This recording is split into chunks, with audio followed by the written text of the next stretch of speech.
What's up, guys, and welcome back to Wake Up Entertainment. Let us go to the Senzo Meyiwa trial and look at this big issue that is being explored during the cross-examination by Advocate Mnisi. So, in the court, what is happening is that Brigadier Gininda actually admitted that he signed a confession statement that was made by accused number one, Moses Sibiya. But he also admitted that some of the things that were written in that confession statement were not his own words. So this raised, serious concerns in the courtroom because it made, a lot of people to question if the confessions themselves were real or if they were changed to make the accused to look guilty. Because it's now appearing as if some of the parts of the confession were added or changed after it was signed. When you look at a confession statement, it should, the accused should freely and voluntarily narrate their account. So this is the core principle of a confession statement. It must be a genuine expression of their knowledge and involvement. So the police officer or an independent commissioner of oaths records these words accurately. So essentially, Brigadier Gininda was like transcribing what Moses Sibiya was saying without adding his own interpretations or assumptions.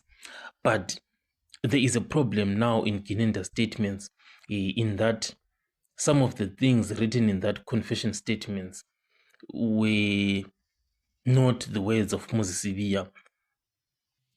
So now it appears as if there is some acknowledgement, that some elements or some words were inserted or altered and it did not come directly from Moses Sibiya. So obviously this is a critical concern.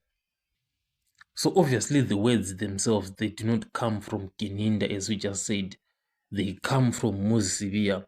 But there is this admission, that some of the things that were written there, they were not the words, that were written by Gininda himself as he was transcribing what Moses Sibiya was saying. So this is pointing to a serious irregularity in how the statement in itself was actually compiled.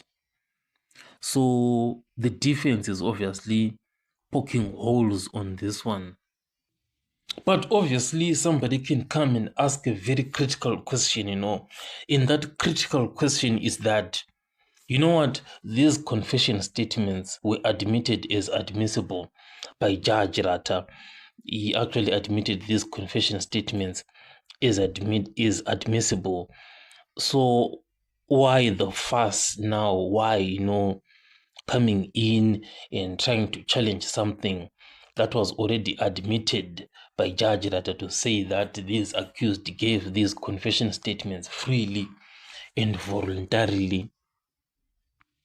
The thing is that even though the confession was ruled as admissible, it doesn't mean that the contents, are like automatically accepted as the gospel truth, The job of the defense is to continue on to challenge the state's evidence, including those confessions that were admitted as admissible through cross-examination of the witnesses.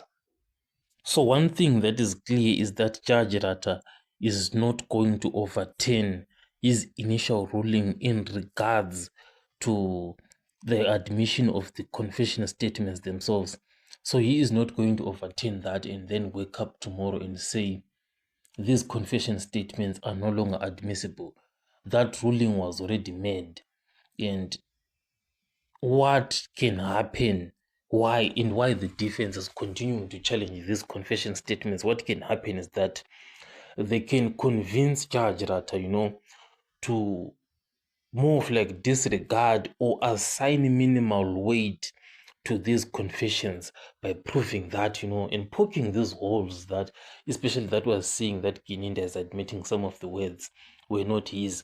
So they are like reducing the weight, the value of the confession statements themselves, such that when the final ruling is now being made, then the confession statements would not contribute much. So tell me what you think in the comment section, and I'll catch you guys on the next one.